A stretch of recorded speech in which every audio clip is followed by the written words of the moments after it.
Hi, everybody. This is Allison from Allykatkreations. How are you? Please like, share, and subscribe to my channel if you have yet to do so. And if you get anything from my work, I connect the dot in epiphany, a mind-blown explosion, new book to read, a new author to explore, artwork, AllyKatzkreations211.com. I just recently updated, put some Scolies on there and some other work that I have done. Yeah, and all the ways you can get in contact with me is in the description, social medias and all that other fun stuff. Hi, everybody.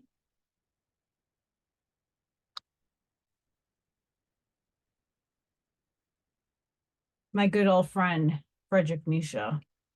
Though before I get into that, I should be doing Jack Breaks Out later today, 6 p.m. Central, 7 Eastern. If you're interested, it's a Rumble. I'm going to hopefully be talking. We'll see what happens. If Jack wakes up or if he's awake, I hope he is.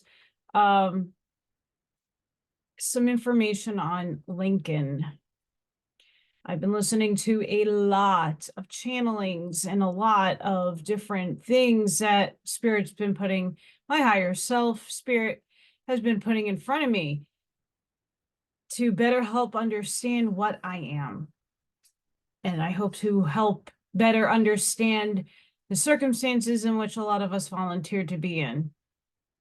Fun times. I'm freezing, by the way. I have my heater on. And it's pretty warm in my house. So there is a lot of ascension symptoms happening. I am going through a few of them. Fun, fun, fun, fun. Before I get into the book, I was on EthanLucas' show last night with Lexi, and it's hard for people to comprehend me at times. Though I will put this out there. This is not the first time people have asked me to, the way I project my words might not be easy to comprehend, but that doesn't mean that other people out there won't comprehend it. How do I express scientifically explainable things to people? It's termed learn the science, learn the understanding, understand the words I am saying. I know I had to do this my entire life. I had to sit with a dictionary and a thesaurus, understanding how to get along in a world that I was very laxed behind in. I had hearing problems. I was near deaf, hard of hearing, and it took me a very, very long time to be able to comprehend and understand words because I didn't hear them and I didn't really understand. So it takes time. And I don't feel like I need to have to dumb myself down or reinvent my own wheel of explaining so that everybody gets it. Not everybody's going to comprehend. And that's been my whole life. But I know that there are a lot of people out there that are starting to understand and comprehend what I'm saying.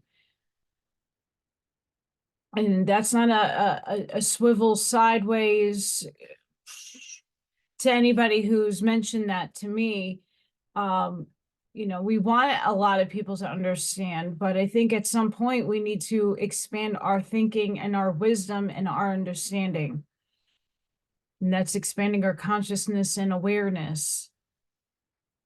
To get beyond good and evil is to understand both sides. And yes, we have been manipulated. We've been lowered down. That's without like, hello, we know this already for the most part. Hi, if you don't. There's a lot of people in this paradigm who have yet to raise their awareness or gain some wisdom. and understanding and comprehension of how things work. Jeez, I'm hurting today.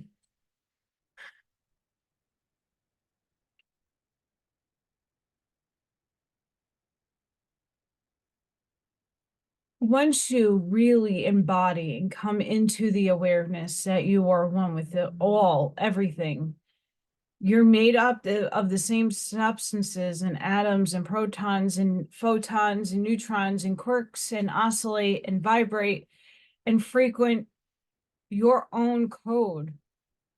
But you share it all amongst everything that is in your reality. My chapstick, all substances are of source. It's a creative thought that was thought into the universe.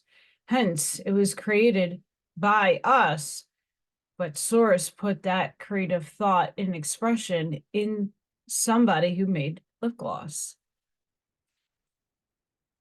It's all of source. We need to see beyond good and evil and come into neutrality. That's not to say not to have a human experience and detach emotionally, excuse me, from everything.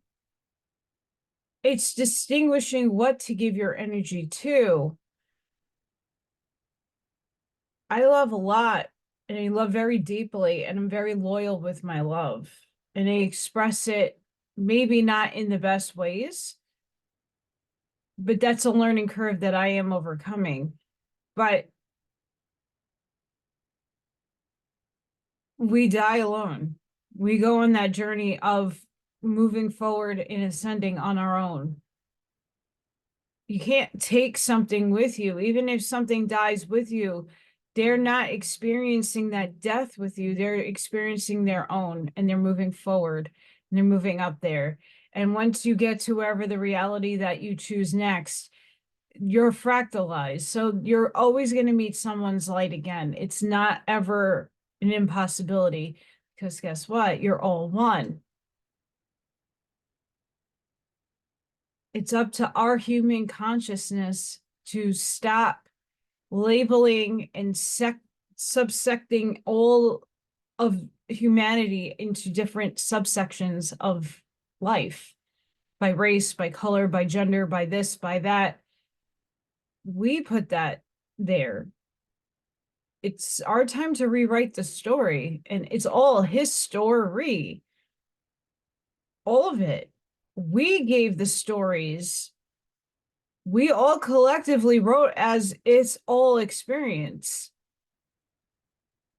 Once you can really understand it, understand it, and comprehend that fact, all these stories and narratives and bloodlines and books that people idolize and worship from, you'd have a bigger, broader understanding that if we wrote the story, that it can't all be correct, and that unless you remembered being there and having particular experiences of remembering, the sum total of totality in perception would be vast, and the books would be millions of pages long. We all perceive differently because this is a unique expression of source that's working and living through you.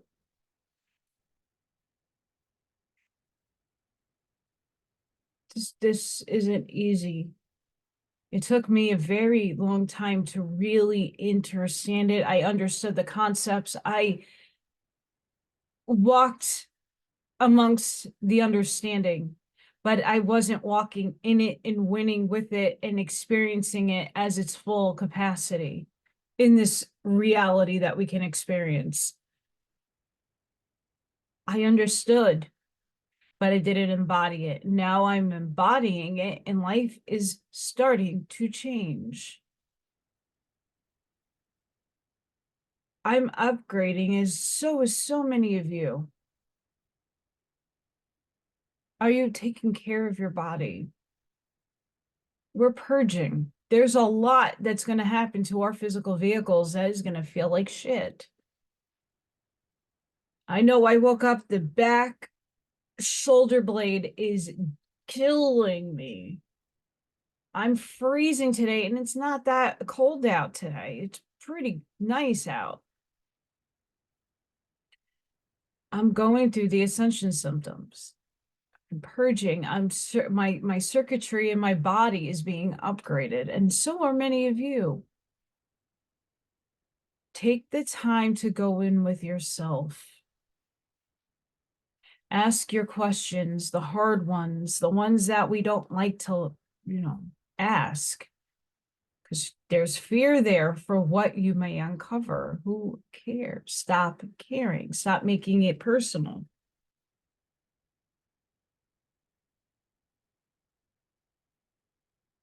When we look beyond both sides, both dualities, both polarities, and see a broader, bigger picture at a higher frequency, you don't need to steer a narrative anymore. You don't need to pick a side.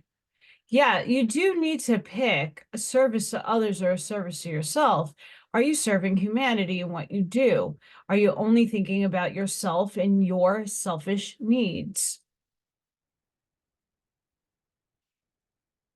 It's one thing to make a living.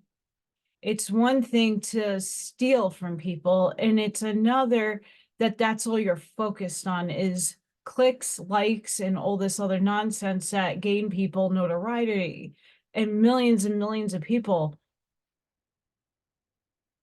It's why you don't channel. I don't broadcast it. I'm channeling my higher self constantly. And I know when some other energy comes in, I announce it, but I don't choose to go in trance and to deliver a message from a being. Not here. I'm here to survive. No choice. I'm hopefully getting a job very soon in the field that I need to be in and focus on. But that doesn't mean I'm not going to make that much money. It's a little junky paying job, but then make me happy. We got to be discerning. I don't like to use that word. Go in your heart alignment with certain people. I listened to something last night, and the guy was like, yeah, there's no such thing as this, that, and the other thing. And I'm not going to go too much into that, but the guy was talking about how a lot of people are being deceived. How you're going to start seeing people's real shit come out. Can a lot of this stuff be made up? Absolutely. It's 1984. It's open season. Anybody can write an article and put it on a site. Scribed is one of them. I curated a humongous paper and make it look and be real as real. Does it make it true?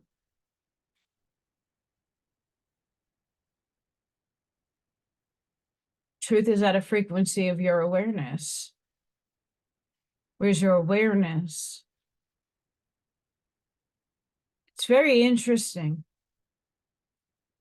when you stop taking everything so personal, when you go inside your heart space and expand, and you see everything that God inhabits, and that's everything. You see the beauty and the joys in the world. You don't focus on the negative stuff that God's expressing through other people for experience and knowledge and all that fun shit. But where are you feeding your will and intention to?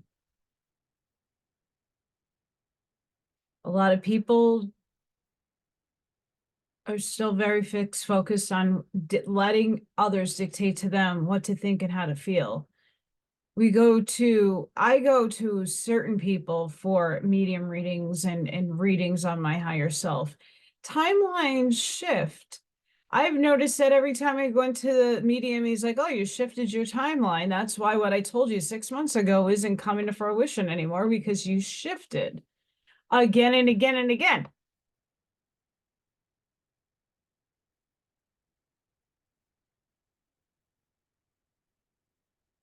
it's up to us. We make and dictate these things. It's not up to anybody but you. If you want things to change in your life, you got to make a shift. You need to make change. I keep making changes in my life, in my schedule, and the way I work. That is working for me right now. I'm accelerating. I'm moving on up.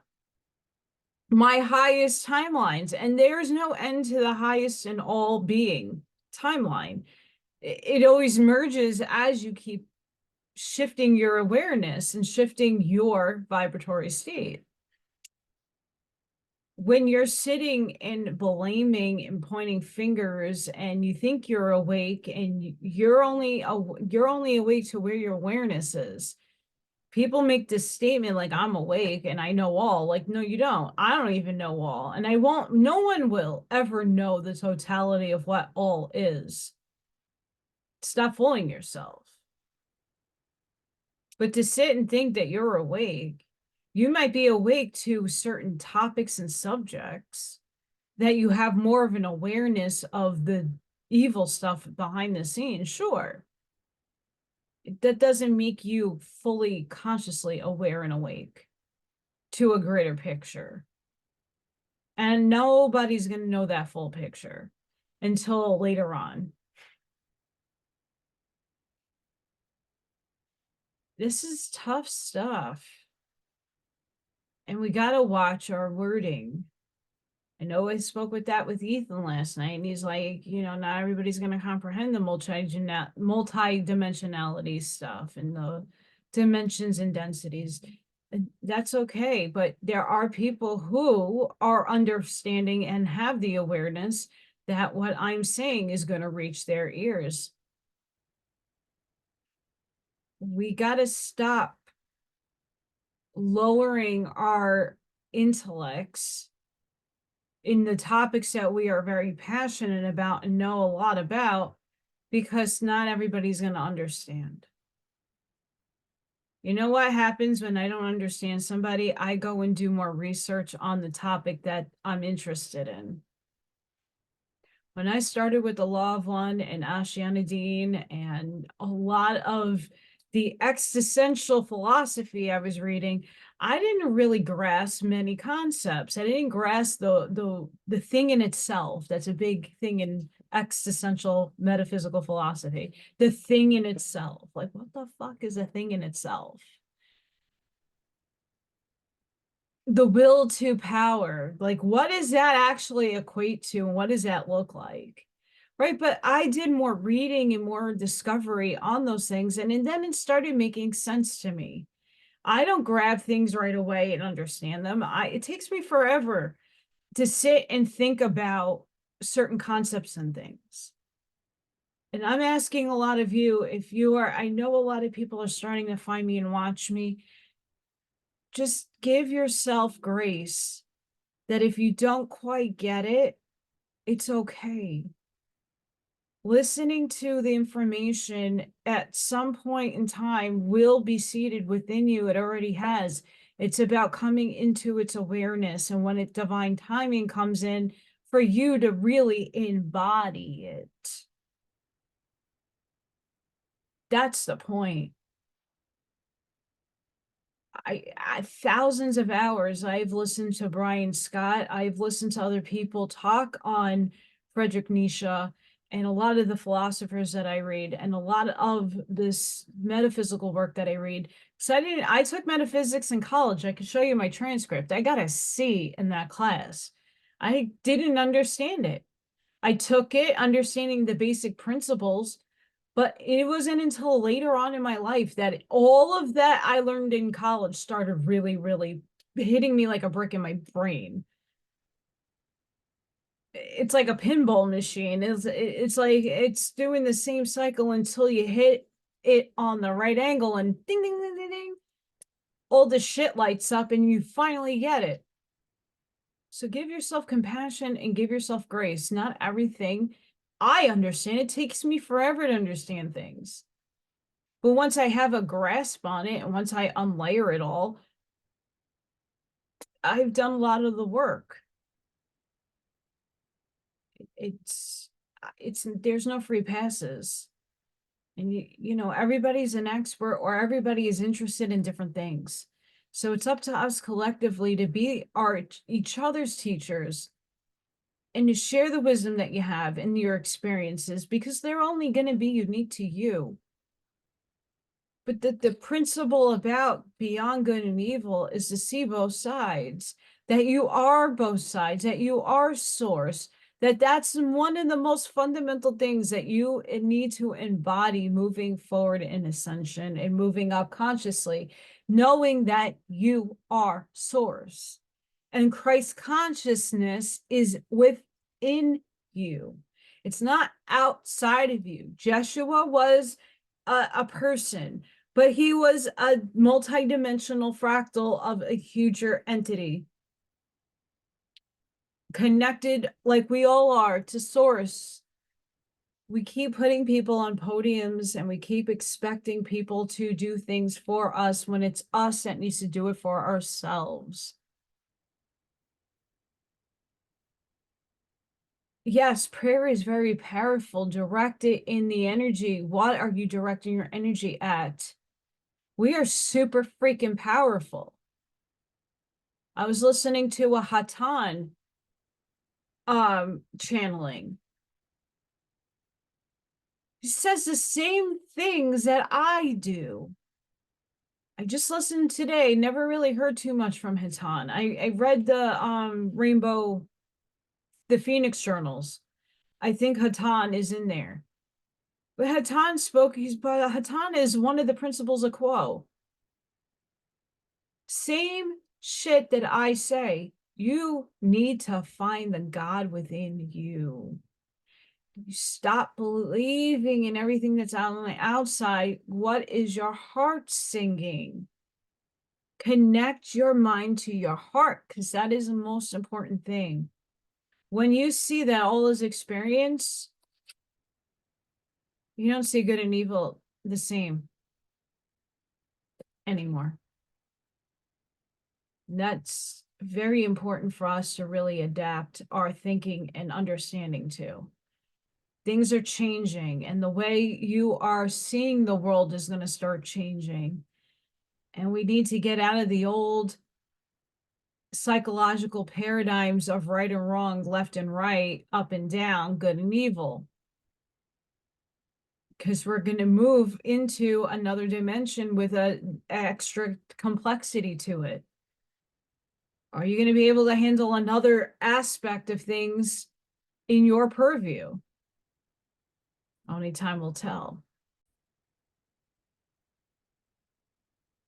Although this next section is section 6. It's We the Scholars. There's not much in here. There's a couple of, like a page or two that I'm going to read from. Skipping around a lot in this book. But this one kind of hit a little home. Neither is he a model man. He does not go before anyone, nor behind.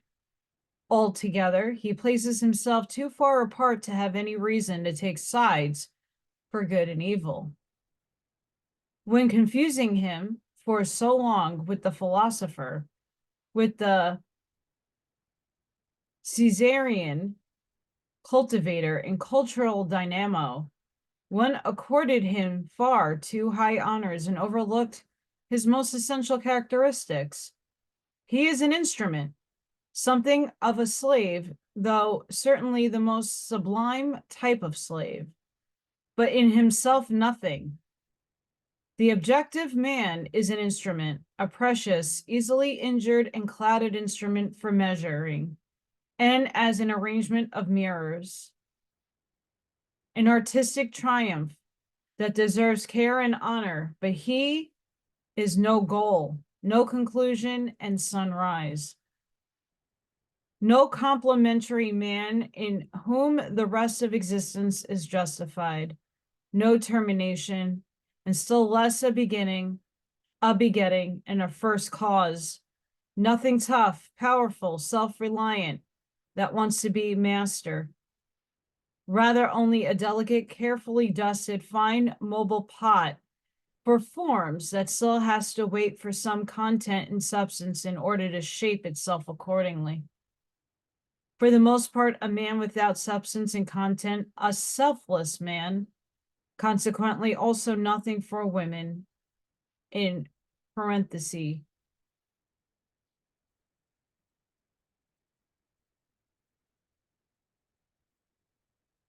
What could you take away from that? A slave to the understanding that you are a vehicle of source. You are a spiritual being that's living in a confined cage, having a human experience.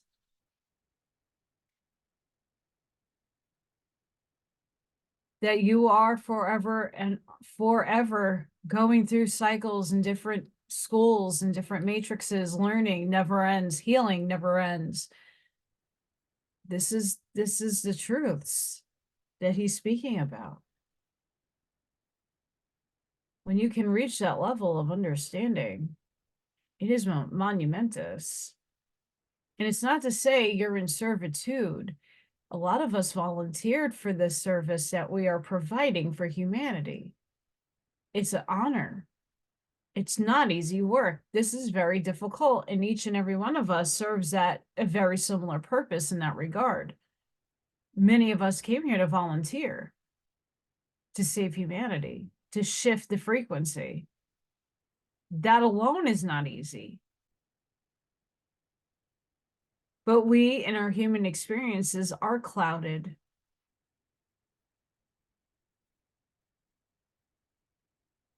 We are naively led astray.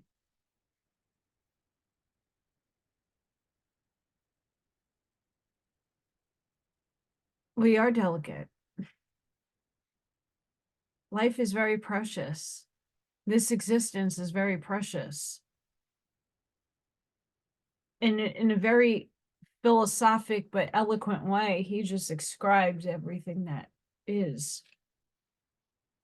We shape our reality. You are shaping your reactions and how you intake and in-stream information. It's up to you and you alone to rise up in your own perception and perspective.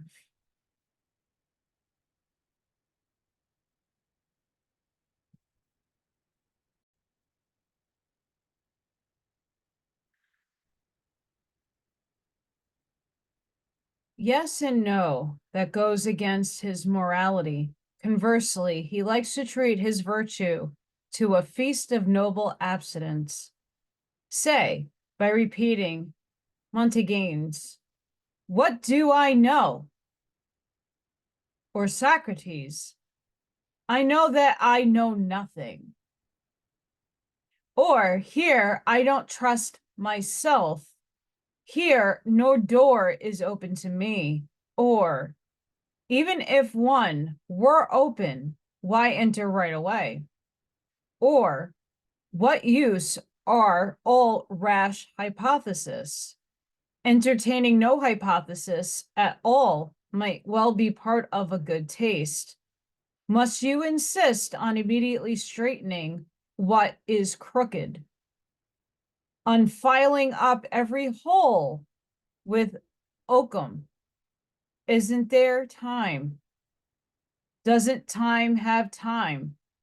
Oh, you devilish brood, are you incapable of waiting? The uncertain has its charms, too, the Sphinx, too. Thus a skeptic consoles himself, and it is true that he stands in need of some consolation.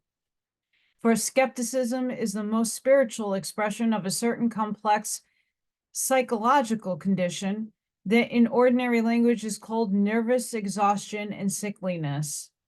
It always develops when races or classes that have long been separated or crossed suddenly and divisively. In a new generation, that is, as it were, has inherited in its blood diverse standards and values. Everything is unrest, disturbance, doubt, attempt. The best forces have an inhibiting effect. The very virtues do not allow each other to grow and become strong. Balance, a center of gravity, and a perpendicular pose are lacking in body and soul.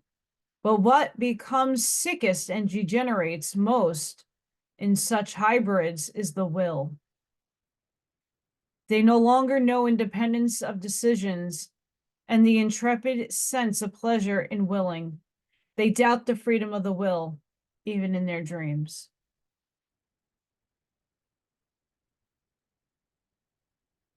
That did not describe humanity right now in its jest. Holy shit.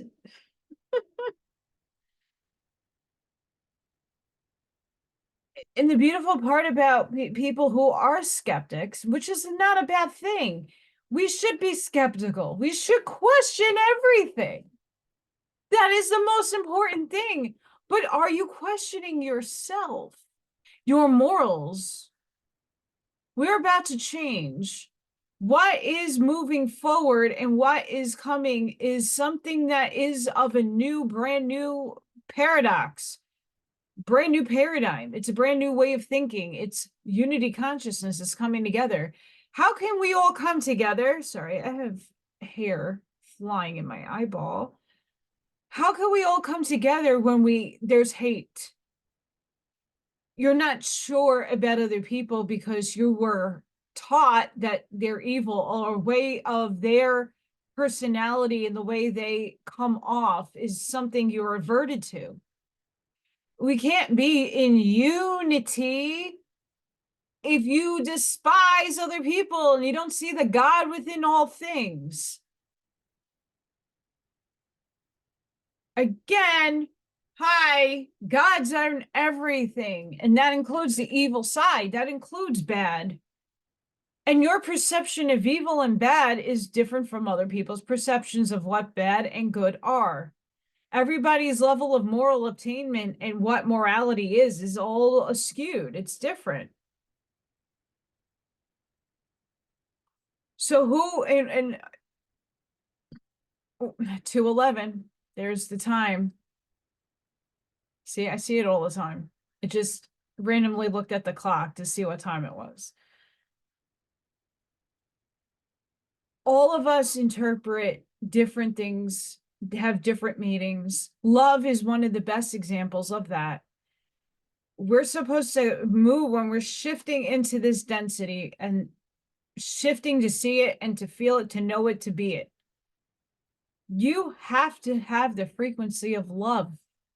But love in a human form is determined by your experiences.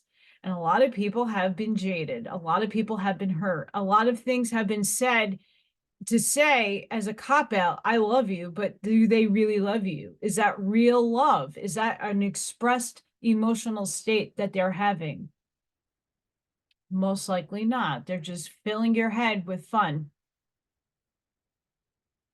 That's how people manipulate, through very tantalizing words that we all have different meanings for different things. You know, when you ask somebody what love means to them, their expression and their wording is going to be different from yours. It's going to be different from their person down the block. It's how we interpret the frequency and put will to power and into the strength of that understanding of love that makes it important. So we all now need to understand really what the frequency of love is defined as. Unconditional love. If we're all one and we're hating on one side, that's not love. That's not sending them love. That's not having unconditional love for the other selves that you are. This is the hardest thing because we see the evils and we see all the negativity that is stemming out on our outside world. We see it. We're very aware of the injustices that have been going on. but no one is coming to save us. We need to save ourselves. So if we all don't stand up together in unity, both sides of the political coin per se, nothing is ever going to get achieved. We're seeing things, but are they really happening? There's a lot of manipulation. There's a lot of things that are being projected out there. The first place it needs to start is within yourself.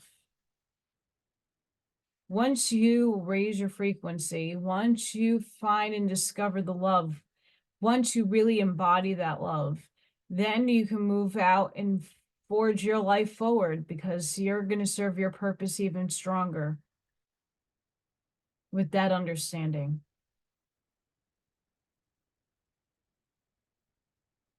The concepts are not easy.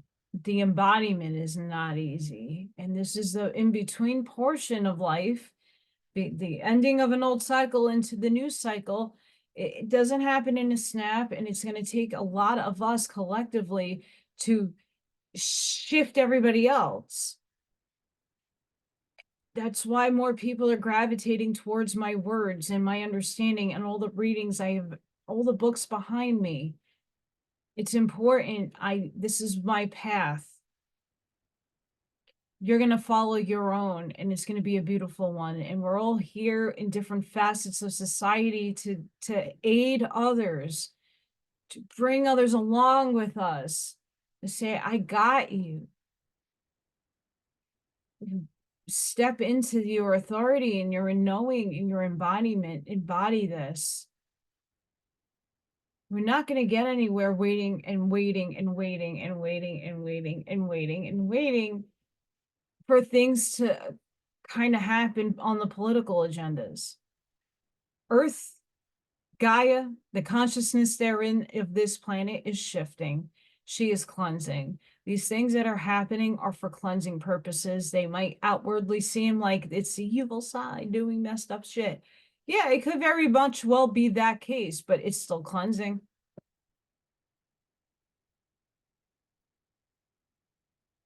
When are you going to go in and do the work? And you know, many, many, many, many people are starting to do it. And it's a beautiful unfoldment because I could feel the energy. I feel it. It's very exciting. It makes me happy to know more and more people are following themselves, standing in their empowerment, stepping forth on the stage and taking their main character's role to the forefront to deliver its lines. This is just a stage. Make sure you're stepping into your empowerment when you are ready. And you know, many people are almost there. We need each and every one of you. I'm just one little blip on a map filled with billions of people who have very similar purposes to my own. And I'm very humbled for that, because I could not be the one and only to do this. This is not an easy job. Holding frequency and having to figure out how to ground each and every day and schedule my day based on how I'm feeling and my ascension symptoms and all the other human shit that we all have to traverse. Holy cow. You know, I can't be the only one holding frequency. And I know there's plenty of other people feel the same way, but in unison, we're all shifting and taking turns, raising the frequency and evolving together. It's a beautiful process. This has never been done before. And even if you do happen to get sick and pass away, it's okay. You're transcending it all, and you're going to get a new vehicle, and it's going to be freaking fantastic. I hope I have my powder moment at some point. I had a boo-boo. Boo-boo. Early morning fun.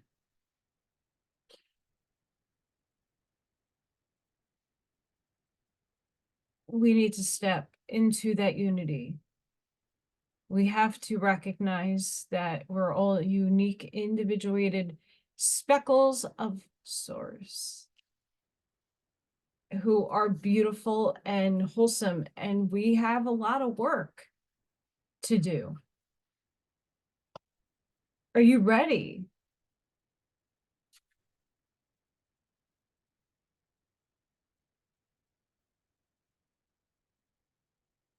We are emerging into the bioluminescence that we once were.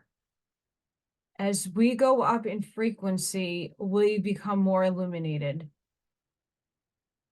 It's not just consciously that we have a wellspring of information and experience and wisdom that we are actually receiving, tethered to the quantum entangled universe, to our oversouls. We are also physically becoming illumined.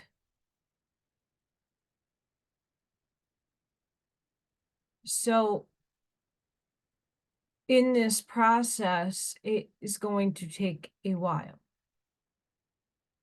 Things are going to come when they're supposed to. We can't be stuck on dates. We can't be stuck on expectations of what it's going to look like. Because a lot of hearts are going to break, and that will lower the frequency because they had you steer in a narrative that you didn't go inside and question it for yourself, to feel it, to know it, to invest in it.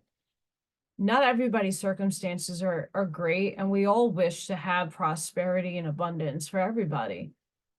You know, there's a lot of hurt and pain going on physically. I know I'm at that threshold point. I'm in my alarm bells right now. And then I made sure that I'm making sure that I get a job. Just to self-sustain, because this does not self-sustain. As much as I have been a little busy, which is great, it's not enough to carry me each and every month, with everything going up and expenses and everything. So yeah, of course, I would love to have someone hand me all the money that was stolen from me. I had to pay in taxes and I had to give away, because this is just the system we live in. A lot of money has been taken away from me. But if it doesn't come back, it was never meant to be in my hands in the first place. That narrative is being steered for a reason, and you could see it from people. I just want to be content. I want to put food on my table, and I want to be happy. I want to have experiences. I never really had a vacation in my life. I never went out to a beachy resort and just stayed on the beach because I'm on vacation. Never had a vacation. I was on vacation and I got sick when I was 8 years old. Every other place I've ever had to travel to was because of a wedding or a function I had to attend. There was not one real reason to be, going on vacation and just doing me. Never could afford it either. So does it really bother me? No, not really. I travel more in my light body and see beautiful destinies and beautiful things that if I go in human form, great. That's just an extra little luxury I get. But I've never had in this lifetime, an opportunity that doesn't limit me in my light body, does it now? We have to move past the expectations of what our ego sets into play. We want everybody to be safe and seen and fed, and healthy. But that's not really the reality that we live in. And that's a reality that not too many people signed up for. We all signed up to have catalysts and experience and things to kind of deride us and derail us so that we can learn and have experiences and gain the wisdom to impart it on others.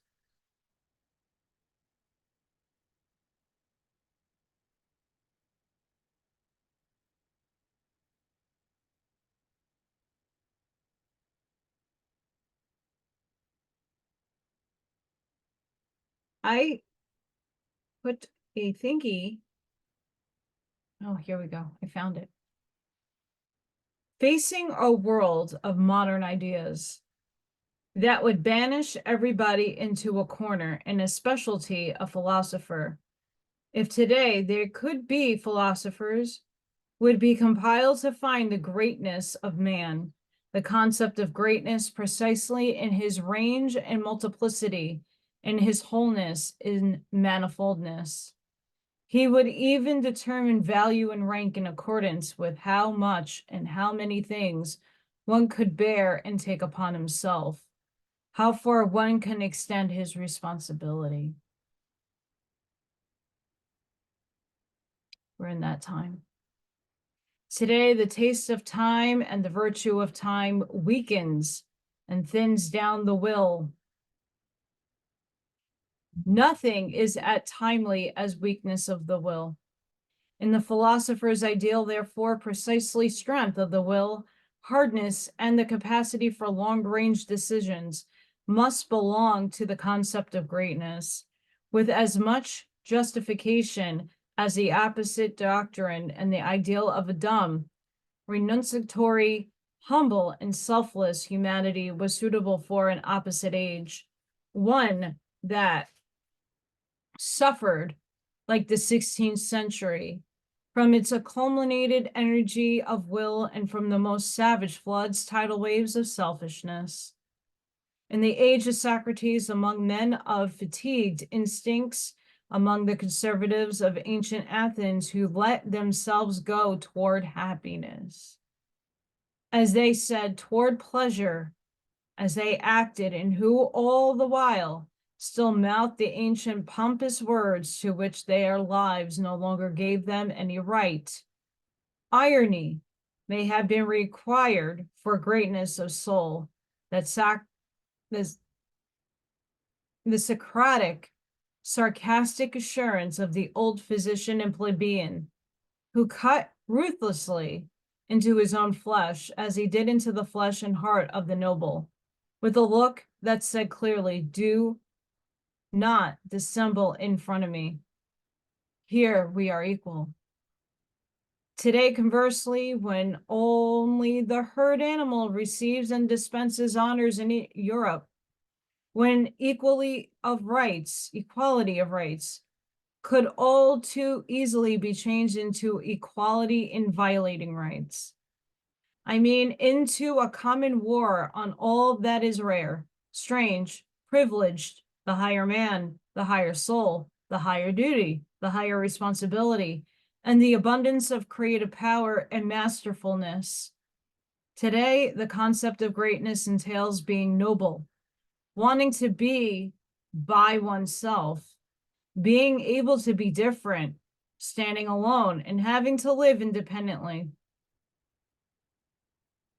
And the philosopher will betray something of his own ideal when he posits, he shall be greatest who can be loneliness, the most concealed, the most defiant, the human being beyond good and evil, the master of his virtues, he that is overrich in will. Precisely this shall be called greatness, being capable of being as manifold as whole, as ample as full, and to ask it once more, today, is greatness possible? And I say that what I just read is many of us. A lot, even when you are with a person and you're married, you still are traversing a lot of the spiritual stuff by yourself. You're still going through and having catalysts and experiences that only you are having. It's your perception of reality. You're still doing it alone, even when you have people around you. That's the hermit's journey in my estimation. When I decided to do it, I was alone. I was independent. I have to do everything. I don't have someone else doling responsibilities around me. No one else is doing my laundry, my dishes, and cleaning the house amongst trying to find work, do work, go outside, do the lawn, build things, be a man and a woman all in one and balanced. It's not easy doing it all by yourself. It's nice when you have help, especially when you are physically limited in certain ways, which I am a little bit, you know. But what he just described there is the attainment that we all need to understand and embody. That's great news. Listening to your own conscience, having the will to power with no bias, being objective and logical and rational in this world. Understanding the abstract components of it, of course.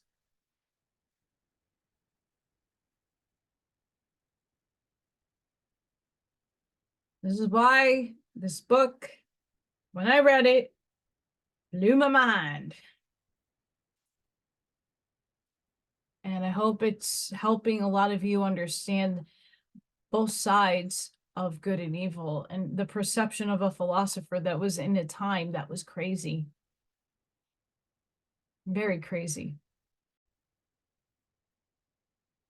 I'm going to read some of part 7. It's on virtues. Our virtues. This one popped out at me. As in the realm of stars, the orbit of a planet is in some cases determined by 2 suns. As in certain cases, suns of different colors shine near a single planet, sometimes with red light, sometimes with green light, and the occasionally illuminating the planet. The same time and flooding it with colors. So we modern man are determined, thanks to the complicated mechanics of our starry sky, by different moralities. Our actions shine alternatively in different colors. They are rarely univocal, and they are cases enough in which we perform actions of many colors. Love one's enemies. I think this has been learned well. It is done thousands of times today in small ways and big ways. Indeed, at times, something higher and more sublime is done. We learn to despise when we love. Woo! And precisely when we love best, but all of this unconsciously, without noise, without pomp, with the modesty and concealed goodness which forbids the mouth's solemn words and virtue formulas. Morality as opposed offends our taste today. That too is progress, just as it was progress when religion as opposed finally offended our father's tastes, including hostility and Voltairean bitterness against religion and everything that formerly belonged to the gestures of free thinkers. It is the music in our conscience, the dance in our spirit, with which the sound of all Puritan,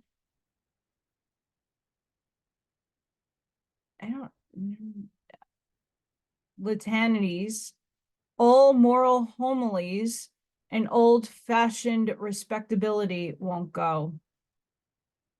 Beware of those who attach great value to being credited with moral tact and subtlety in making moral distinctions. They never forgive us once they have made a mistake in front of us, or worse, against us.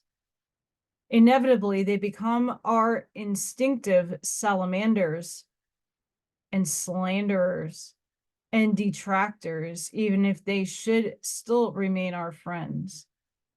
Blessed are they that forgetful, for they get over the stupidness too. Moral judgments and condemnations constitute the favorite revenge of the spiritually limited against those less limited, also a sort of compensation for having been ill-favored by nature. Finally, an opportunity for acquiring spirit and becoming refined, malice spiritualized. It pleases them deep down in their hearts that there are standards before which these overflowing with the wealth and privileges of the spirit are their equals. They fight for their equality of all men before God and almost need faith in God just for that. They include the most vigorous foes of atheism. Anyone who said to them high spirituality is incomparable with any kind of solidity and respectability of a merely moral man would enrage them, and I shall beware of doing this. Rather, I want to flatter them with my proposition that high spirituality itself exists only as the ultimate product of moral qualities, that it is a synthesis of all those states which are attributed to merely moral men after they have been acquired singly through long discipline and exercise, perhaps through whole chains of generations, that high spirituality is the spiritualization of justice and of that gracious severity which knows that it is its mission to maintain the order of rank in the world, among things themselves and not only among men.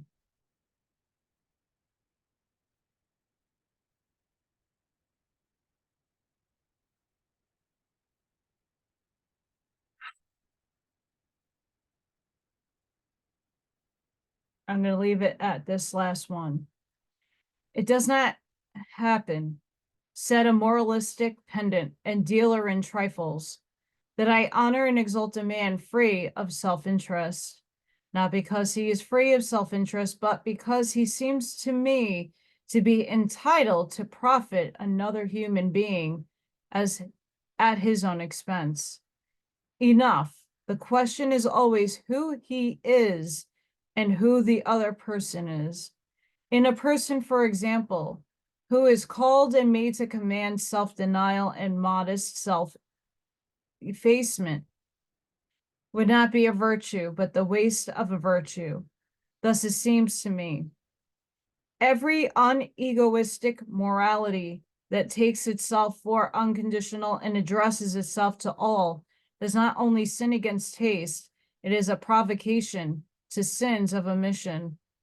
One more seduction under the mask of philanthropy, and precisely a seduction and injury for a higher, rarer privilege.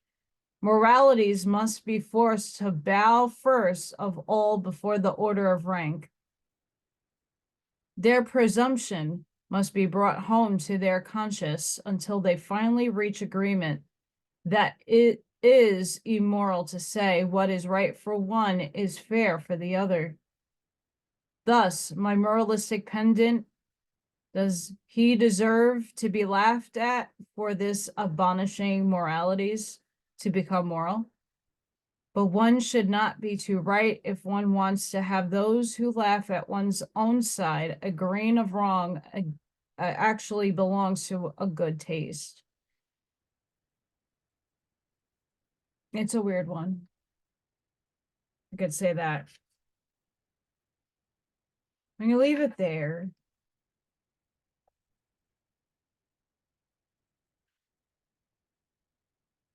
Nietzsche does tackle a lot of morality. And in all of us, we have our own virtues, our own moral standards and coding within us. We come together with similarities of what morality and morals and values and virtues should look like. But each and every one of us interprets those things differently, just like the word love is interpreted to everybody differently. It's how we have those experiences in our lives.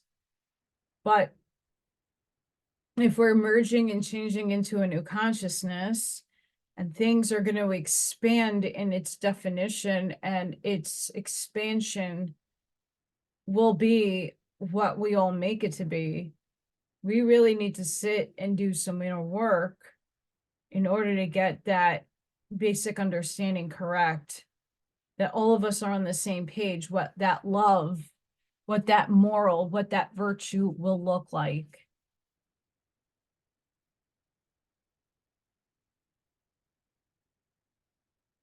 This is the hard work that we're all pressed to do. We're all pressed to have the understanding, the information, the comprehension of a greater picture that has yet to be formed.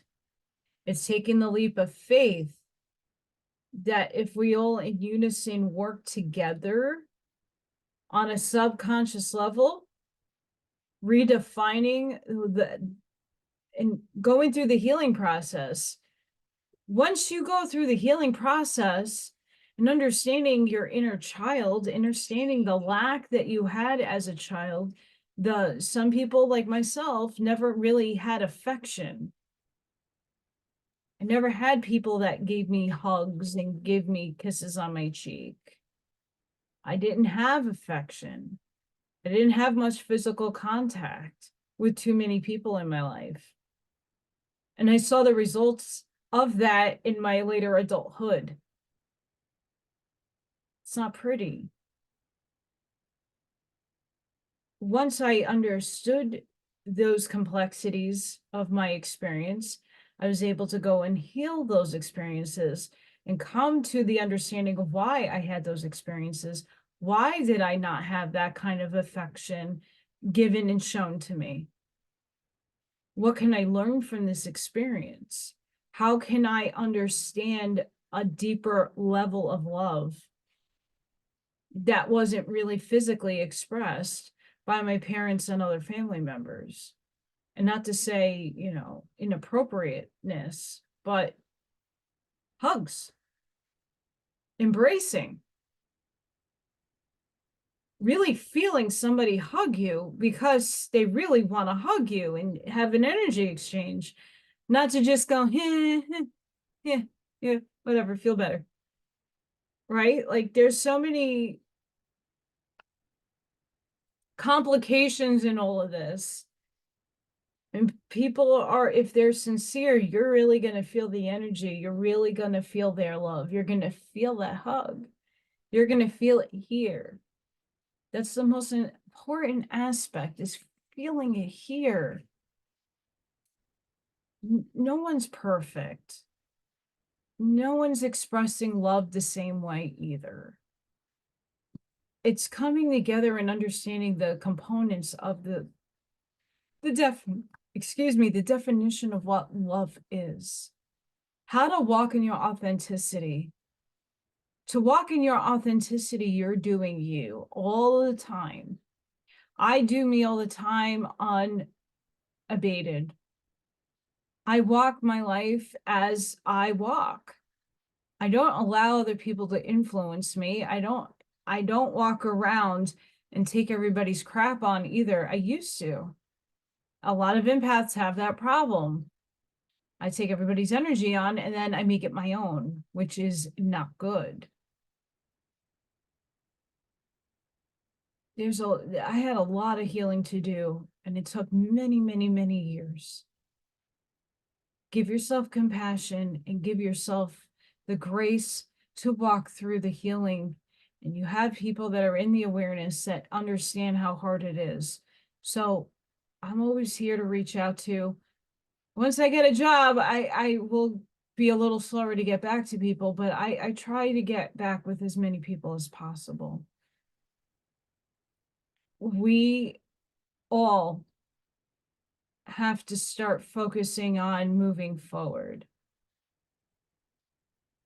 We're starting to see it in society and the collective. We're seeing it energetically starting to happen. I'm seeing it, at least. And it makes me happy that more and more people are doing the little tiny things, increvals, little each and every day, to say, I love you in the mirror, to really look at yourself in the mirror and see the beautiful soul that you are. Looking past all your mistakes and learning that that's just an experience you needed to have, or you needed to impart on somebody, not personalizing that shit anymore. Coming in and really authentically owning you. Looking at your bad and your good equally, not just taking and favoring one side, because you need to know the aspect of your evil. You need to understand your shadow self. You need to understand the head bitch in charge of your bad day. I know how brutal I can get. I know how bitchy I can get. I know how commanding I can be. And I'm dealing with that, and I'm healing those aspects of myself that, yeah, I need to we all need to be a bitch sometimes, or be an asshole. We all do. Some people really need to be put in their place. You're the catalyst to do it. Go for it. People's feelings will be hurt, but guess what? Sometimes that needs to take place for somebody, and you're doing it out of love. You're doing it out of, you want somebody to be in a better place. And sometimes brutal truth and harshness is the only way to get through people. I used to work with a lot of people in this particular subsect of consciousness, that they let everything on their outside world dictate to them how to feel. They didn't really think for themselves. They let everything else think for them. And they had some very harsh and rude and horrible things to say about me because they were jealous. They didn't know how to think for themselves. They didn't know how to look outside of their paradigm and question life. I've been questioning life since I was a little kid. I was questioning reality a very long time ago. A lot of those people just don't know how to do that stuff. Sometimes you need to shake them, hi, and rattle some gears up there, just to see that, dude,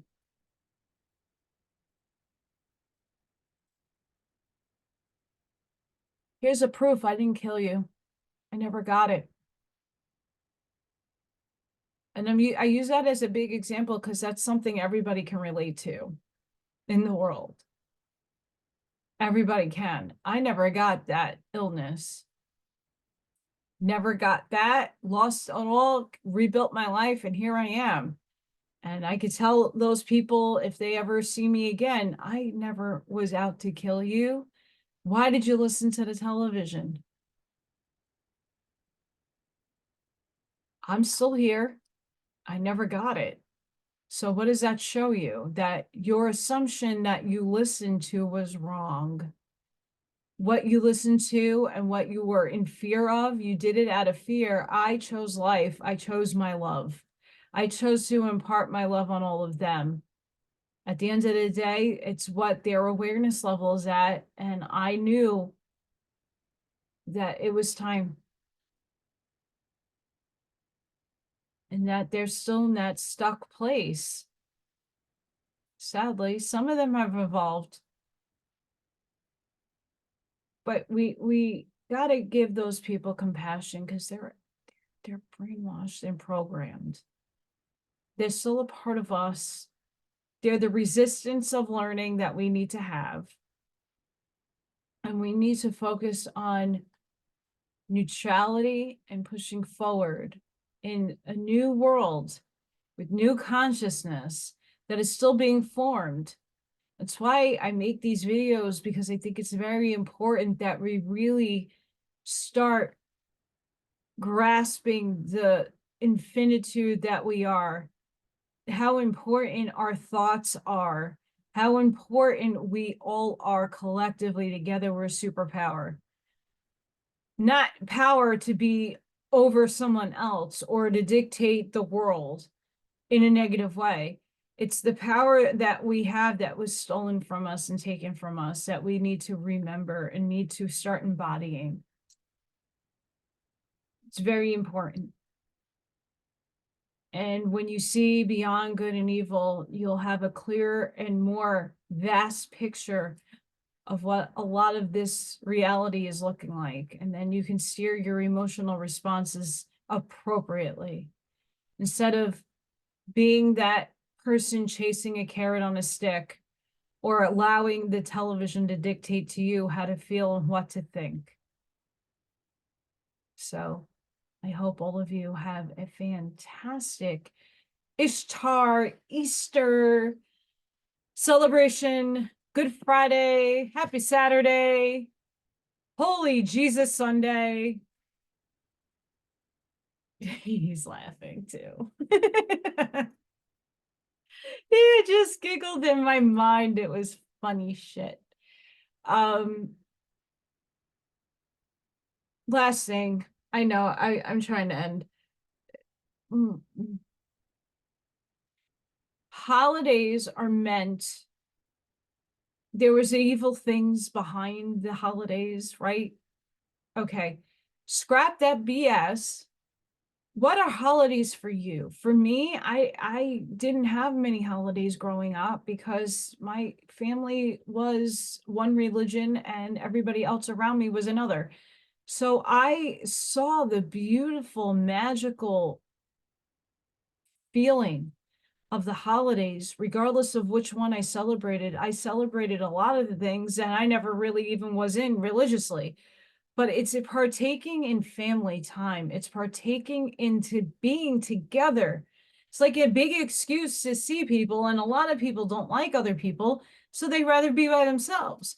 But I like the magic of the holidays because it brings togetherness. It brings Thanksgiving to people. It brings a purpose of celebration of life, of yeah, the people you chose to be in your family unit might be kooky and it might be a little odd and there might be infighting and everybody has their own experience with their family. But this is a time, these holidays gives us a time to give Thanksgiving, to be friends, to be family, to do activities together for fun, to have a meal together. Being together during the holidays, if you want to say it's satanic, if you want to say this is evil and this is this, why are you buying into that narrative? Why do you need to sit there and, siege your thoughts to people? Half the people I know are on the other team, and they don't believe in most of anything that I have to say. But I respectfully, as they respectfully back with me, still could be friends and still can have difference of opinion. And we don't need to yell at each other. We don't need to get angry at each other. It's not like that. That's how you can surpass things, is take someone's awareness level as where it is and give it respect and still love that person. When you detach emotionally from the biases and the crap that you've been fed from everybody, well, it is a satanic holiday, great, okay, but I'm still going to have fun and I'm still going to make it beautiful and light. What's wrong with that? I don't see a thing wrong with that. If you're coming and embracing people because it's a holiday, okay, so make it your own. Why do we need to coin it evil? Because evil people do evil things, that means we don't celebrate and we don't. I don't care if Yeshua is laughing again, if he was killed on the cross or not, that he resurrected. He said, unless you were really there and you can remember, you don't know my story that well, do you now? And all the scribes that have written about my execution and death, were they really giving you the truth? I'll leave it at that. And I know that will piss people off. But he said, our friend in Father Russia told you the truth.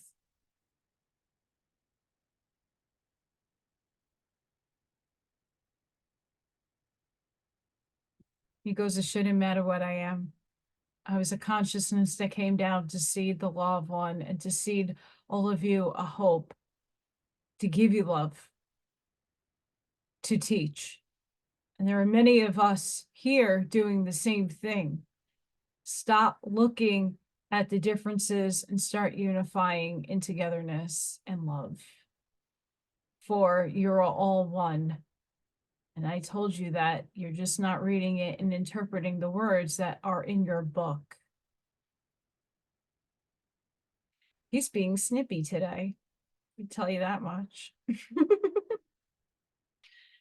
So take that as you will. That's not, he's being sassy, but in a rightful way. It's true. And I want to wish everybody a great weekend tonight. I will be on Jack Breaks Out. I will, once that show ends, I will post that show on my channel. And I only do it with Jack because I'm very close with Jack. I have to get permission from everybody to put the shows up on my channel for anybody I do interviews with. I know a lot of people have problems getting in and on, and Rumble is not workful for a lot of people as where YouTube is. And Jack, I'm not talking about crazy concepts and stuff that would get me banned or a strike. I mean, they can always come up with some crazy nonsense, but for now, Jack is the only one that I appear with. If I get permission from Janine or from Ethan or anybody else that I futurely go on, I will definitely put them up. Some stuff though, because of content, not because of the person, I have to hold back on.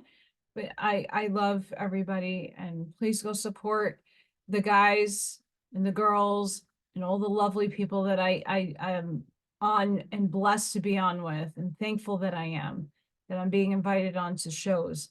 Please go support them if you can. It's okay. I'm gonna put the link for the show I did last night in the comments. I was on the Ethan Lucas show, and he just put it up on Rumble. So I can put that link down in the description. And tonight is Jack Breaks Out. I hope to see you all there. Sending each and every one of you love, light, compassion, grace, protection, and shielding energy. Please be safe, be seen.